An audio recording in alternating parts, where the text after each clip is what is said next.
50% வாக்குகள் மேல் வெற்றி பெற்றிருந்தீங்க. அதே சாத்தியக்கூறுகள் இந்த முறையும் இருக்கிறதா சார்? இல்ல, என்றும் ஆயிரங்களுக்கு வந்து தமிழ்நாட்டுல திமுக கோட்டை. பாஜக வந்து டைரக்டாவே அதிமுக வந்து என்கல்ஃப் பண்ணிருக்காங்க. அது வந்து எங்களால் தமிழ்நாட்டு முதல்வர் சொன்னது போல் அது வந்து ஏடிஎம்கே இல்ல, அண்ணாவை எடுத்துட்டு அமித்ஷா திமுக மாற்றி. இந்த மாதிரி ஒரு தரம் தாழ்ந்த ஜனநாயக கூறு எங்கே நடந்ததே கிடையாது, இந்திய வரலாற்று நடந்ததே கிடையாது. It's blackmail politics. இப்ப தமிழ்நாடு வந்து மொழி அரசியல் பேசுது, தமிழர்களோட பண்பாடு பேசுது.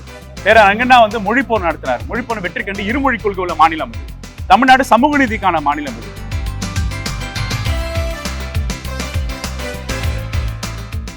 நியூஸ் 18 தமிழ்நாடு நேயர்களுக்கு வணக்கம். இன்றைக்கு நம்மோடு 1000 விளக்கு தொகுதியினுடைய சட்டமன்ற உறுப்பினர் திரு டாக்டர் எழில் நாகநாதன் இருக்கிறார். அவரோடு பேசலாம். வணக்கம் சார். வணக்கம்மா.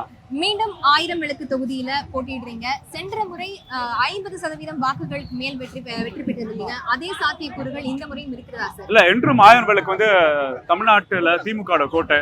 இது தமிழ்நாட்டு முதல்வரோட தொகுதி. அந்த தொகுதியில நாங்க வேலை பார்த்துட்டு இருக்கோம். தமிழ்நாட்டு முதல்வர் வந்து அவர் அரசியல் வாழ்க்கையை தொடங்கின இடம் இது. இப்போ இளைஞர் மன்றமா அவர் கோபாலபுரத்தை ஆரம்பிக்கிறதுலேருந்து அவர் 84 தேர்தலில் இங்கே ஈடுபட்டு இருக்கார். 89 அவர் ஜெயிச்சிருக்கார்.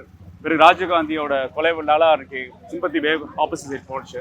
பிறகு 96 வந்து ஜெயிச்சு மேயர் ஆனார். பிறகு 2001 ஜெயிச்சாரு. பிறகு 2006 ஜெயிச்சு உள்துறை அமைச்சர் ஆனார். இப்போ அந்த சட்டமன்ற ஒரு 10 வருஷம் கழிச்சு 2021 நாங்கள் நின்னோம். கிட்டத்தட்ட தமிழ்நாட்டு முதல்வர் வழிகாட்டுதல கிட்டத்தட்ட 1330 பணிகள் பண்ணியிருக்கோம். கிட்டத்தட்ட மழைநீர் கால்வாய்கள் வந்து 30 கிலோமீட்டர் கிட்ட போட்டிருக்கோம். பம்பிங் ஸ்டேஷன்ஸ் 3 போட்டிருக்கோம். கிட்டத்தட்ட 30 கிலோமீட்டர் சமமாக கழிவுநீர் குழாயை மாற்றி அமைச்சிருக்கோம். ரோடு இன்ஃப்ராஸ்ட்ரக்சர் போட்டிருக்கோம். ஸ்போர்ட்ஸ் இன்ஃப்ராஸ்ட்ரக்சர் ஸ்ட்ராங்காக டெவலப் பண்ணியிருக்கோம். 8 ஜிம் பண்ணியிருக்கோம். இன்டர்நேஷனல் பாக்ஸிங் ஸ்டேடியம் ஓப்பன் பண்ணியிருக்கோம். ஷட்டில் ஆடிட்டோரியம் ஓப்பன் பண்ணியிருக்கோம். நிறைய ஃபுட்சால் ஓப்பன் பண்ணியிருக்கோம். 1000 வீடுகள் 1000 விளக்குல நகர்ப்புற வாழ்விட குடியிருப்புகள் மக்களுக்கு வழங்கியிருக்கோம். இவ்வளவு திட்டங்கள் மக்களுக்கு இது கொடுத்துட்டு இப்ப மக்களுக்கு திட்டங்களை கொடுத்து அந்த திட்டங்கள் பயன்லாம் நீங்க இப்ப பாத்துருக்கீங்க. கிட்டத்தட்ட ஒரு 1 hour என் கூட பயணம் பண்ணிட்டு இருக்கீங்க. மக்களோட வரவேற்பு முன்னால பார்க்க முடியுது. வீடு வீடா சென்றடையும் போது ஒரு திட்டத்தையும் தமிழ்நாட்டு முதல்வரோட சாதனம் ஒரு வீட்டுக்கும் போயிருக்கு. கலைஞர் உரிமை தொகை வந்து பயங்கர ஹிட்டா இருக்கு, பெரிய இம்பாக்ட் இருக்கு. விடியல் பயணம் பயங்கர ஹிட்டா இருக்கு. இப்ப எங்களோட இல்லத்தரசி திட்டத்தை நாங்க அறிவிச்சிருக்கோம். மகளிர் உரிமை தொகை 1000 2000 பண்ணியிருக்கோம். 1000 விளக்குல மட்டும் 32 கவர்மெண்ட் ஸ்கூல்ஸ் இருக்கு. எல்லா ஸ்கூல்ஸும் smart classrooms, STEM labs establish பண்ணியிருக்கோம். லீடர் மீன் ஒரு US மாடல் ப்ரோக்ராம் இம்ப்ரூவ் பண்ணி மக்களோட குழந்தைங்களோட செல்ஃப் பர்சனாலிட்டியை இம்ப்ரூவ் பண்ணியிருக்கோம். இப்போ அந்த 20 லட்சம் குழந்தைங்களுக்கு காலை உணவு திட்டம் போனதும் பயங்கர ஹிட்டாக இருக்கு. சுய உதவி குழுக்களோட சென்டர் அன்னை தெரசா பில்டிங்ல இருக்கு. நிறைய சுய உதவி குழுக்கள் வந்து அவங்கள அப்கிரேட் பண்ணியிருக்காங்க. ஸோ சமூக பொருளாதார தளத்தில் மக்கள் உயர்ந்திருக்காங்க. அதோட டிவிடெண்டை நாங்கள் வந்து எலெக்ஷன் மேண்டேட்டாக வச்சிருக்கோம். அடுத்த கேள்வி, 1000 விளக்கு தொகுதி மக்கள் ஏன் உங்களுக்கு வாக்களிக்கணும்னு கேட்கலான்னு இருந்தேன். நீங்க அதுக்கான பதிலாகவே முன்னாடி கொடுத்துட்டீங்க. இப்போ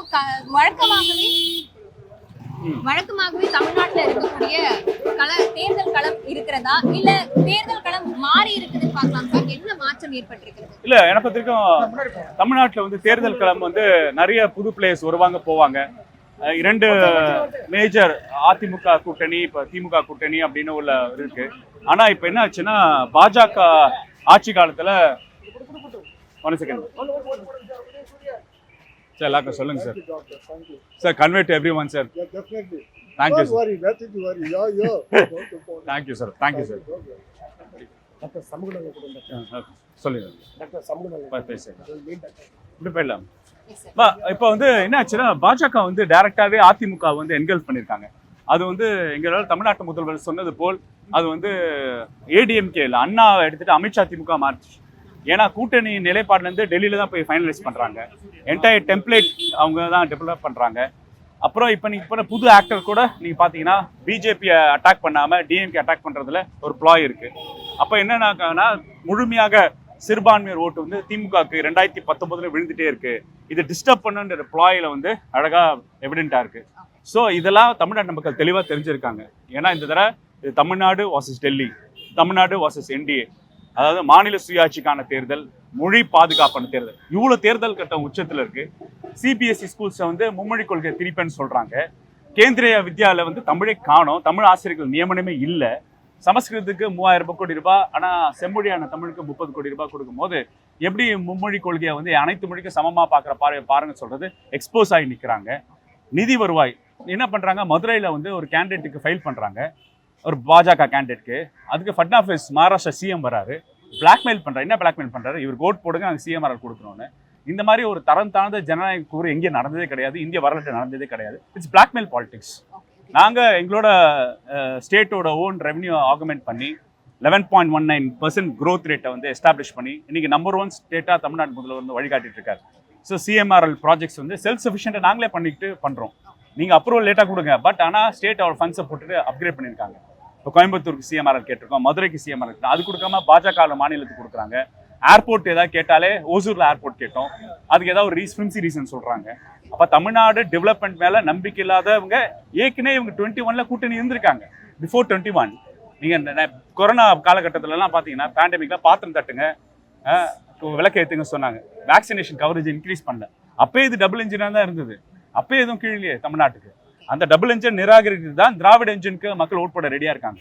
இப்போ மற்ற 5 மாநிலத்தில் தேர்தல் நடக்குது சார். ஆனா தமிழ்நாடு தேர்தல் களம் மட்டும் எல்லாருக்கும் சொல்லுங்க, கட்டாயம் உதயசூரனுக்கு சொல்லுமா. இப்போ அரசியல் விமர்சகர்களுடைய கருத்து என்னவாக இருக்குன்னா, மற்ற மாநிலங்களை போல இல்லாம தமிழ்நாடுடைய தேர்தல் களம் மட்டும் வித்தியாசப்பட்டு நிற்கிறது அப்படின்னு சொல்றாங்க சார். அதுக்கான காரணம் என்ன? இல்ல தமிழ்நாடு வித்தியாசம் இல்ல. தமிழ்நாடு பேசுற அரசியல் அது. இப்ப தமிழ்நாடு வந்து மொழி அரசியல் பேசுது, தமிழர்களோட பண்பாடு பேசுது. வேற அங்கன்னா வந்து மொழி போர் நடத்தினார். மொழி போர் வெற்றி கண்டு இருமொழி கொள்கை உள்ள மாநிலம் இது. தமிழ்நாடு சமூக நீதிக்கான மாநிலம் இது. என்டையர் ஸ்டேட் நீட் ஒத்துக்கும், ஆனா நம்ம நீட் ஒத்துக்க மாட்டோம். ஏன்னா நீட் விலக்கு கேட்டு சட்டமன்றத்துல போராட்டம் நடத்தி நீதிமன்றத்துல போராட்டம் நடத்திட்டு இருக்கோம். ஏன்னா சோஷியல் ஜஸ்டிஸ் ப்ரோக்ராம் வந்து மக்களோட வாழ்வியலா இருக்கு.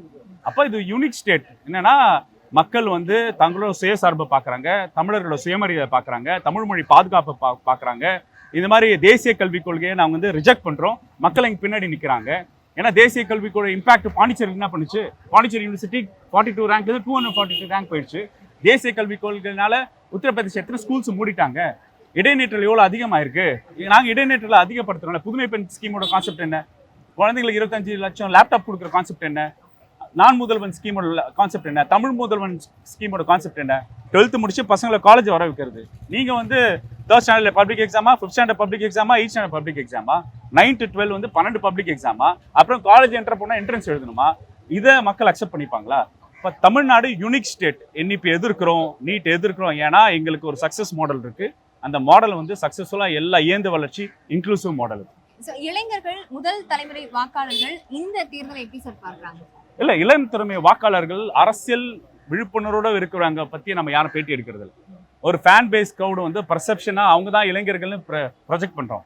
ஆனா இளைஞர்கள், முக்கியமாக பெண்கள், நான் நிறைய கல்லூரிகள் போய் நான் வந்து பேசியிருக்கேன், இன்டராக்ட் பண்ணியிருக்கேன். இதே வெரி கிளியர். எது டெவலப்மெண்ட்டுக்கு போடணும், யார் வந்து உண்மையாக டெவலப்மெண்ட் பண்ணுறா, சினிமா என்பது என்ன? சினிமா வந்து ஒரு மீடியம், அதில் ஆக்டர்ஸ் நடிக்க. இப்போ நிறைய பேர் நெட்ஃப்ளிக்ஸ், அமேசானில் பார்க்குறாங்கம்மா.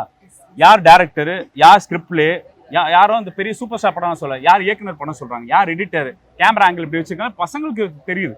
ஸோ விஷயம் தெரிஞ்ச யங்ஸ்டர்ஸ் யாரும் எக்ஸ்பிரஸ் பண்ணுறதில்ல. ஒரு ஃபேனட்டிக்காக இருக்கவங்க தான் இவங்க தான் யங்ஸ்டர்ஸ். பெர்செப்ஷன் பாலிடிக்ஸ் நடந்துட்டு இருக்கு, அவ்வளோதான்.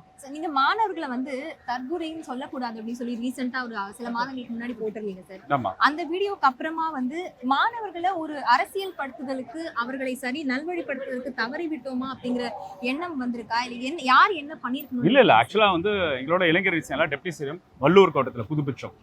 வள்ளூர் கோட்டம் வந்து அழகா மேம்பட்டு இப்போ வள்ளூர் கோட்டம் பியூட்டிஃபுல்லாக காட்சி அளிக்குது பார்த்தீங்களா? அது 1000 விளக்கோட இனிஷியேட்டிவ். அது அப்போ அதில் அறிவித்து விழா நடத்தும் போது அது என்னன்னா தற்கூரிகள் வந்து அவங்க அரசியல் படுத்தணும் அப்படின்னு சொல்ல ஒரு நீட் இருக்கு. அதை ஏற்கனவே எங்கள் இளைஞரணி செயலாளர் ஒரு ஃபினாமினல் எக்ஸசைஸ் இளைஞரணியில் பண்ணியிருக்காங்க. கிட்டத்தட்ட 50 லட்சம் பேரை ட்ரெயின் பண்ணியிருக்காங்க, க்ரூம் பண்ணியிருக்காங்க. அதனால தான் இன்னைக்கு சோஷியல் ஜஸ்டிஸ் பேங்க்ல அரசியல் வந்து தெளிவாக இருக்கு. ஸோ இது சினிமா ஃபேனட்டிக் பர்செப்ஷன் இல்லாமல் உண்மையே நமக்காக யார் சண்டை செய்வா, தமிழர்களான ரைட்ஸ்க்காக யார் ஃபைட் பண்ணுவான்னு உணர்ந்திருக்காங்க. உங்களுடைய பயணம் சார், ஒரு மருத்துவரா இருந்திருக்கீங்க, சோஷியல் ஆக்டிவிஸ்டா, நெக்ஸ்ட் அடுத்து எம்எல்ஏவா இருந்திருக்கீங்க. உங்களோட பயணத்தை நீங்க எப்படி சார் டிஃபைன் பண்ணுவீங்க? இல்ல, இது வந்து திராவிட முன்னேற்ற கழகத்தின் பயணம். இது தமிழ்நாட்டு முதல்வர் வந்து வழிகாட்டுறார். அவர் காட்டிய பாதையில நாங்க செயல்படுறோம். அவர் தான் ப்ரொஃபஷனல்ஸ், சமூகத்துல வேலை செய்யறவங்க அரசியல பார்ட்டிசிபேட் பண்ணணும்னு எனக்கு ஒரு வாய்ப்பு கொடுத்தாரு. அந்த வாய்ப்பை பயன்படுத்தி நாங்க பயணம் பண்ணிட்டு இருக்கோம். இந்த பயணம் தமிழ்நாட்டு முதல்வர் வழிகாட்டத்துல மக்களோட மேம்பாட்டுக்காக, சமூக நீதி தளத்திலையும், பகுத்தறிவு சிந்தனையிலும், மாநில சுயாட்சி உரிமைக்காகவும் இந்த பயணம் தொடர்ந்து கொண்டே இருக்கும்.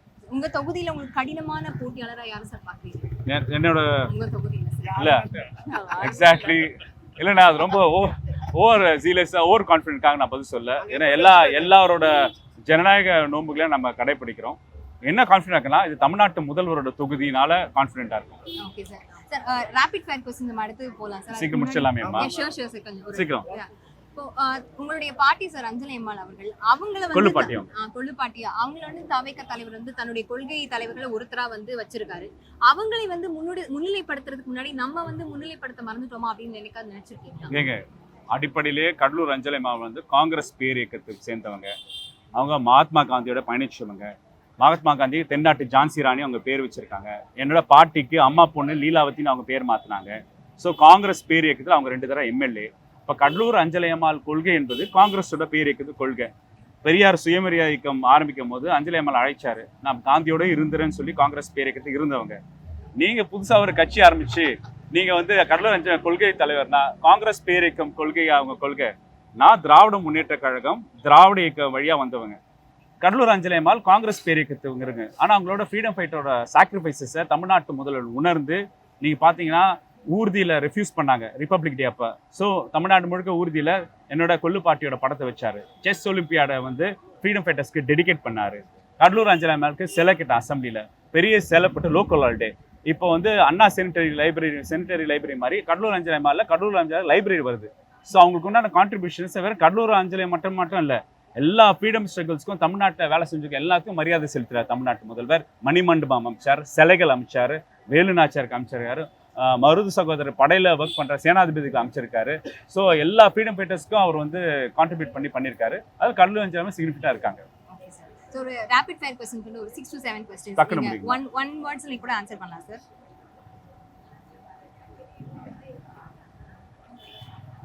மீண்டும் இந்த தொகுதியில போட்டியிடுறதுக்கு அதை வந்து பொறுப்பா பாக்குறீங்களா இல்ல வந்து அதை வந்து பெருமையா எடுத்துக்கிறீங்களா சார்? இல்ல, 2 விஷயம். ஒண்ணு, நான் பண்ண ஒர்க்குக்கு தமிழ்நாட்டு முதல்வர் ரெகக்னைஸ் பண்ணி இன்னொரு செகண்ட் சான்ஸ் கொடுத்துருக்காரு.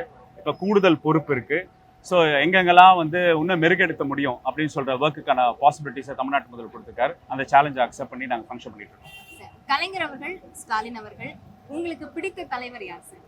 யாரு? அது 2 கண்கள் மாதிரி.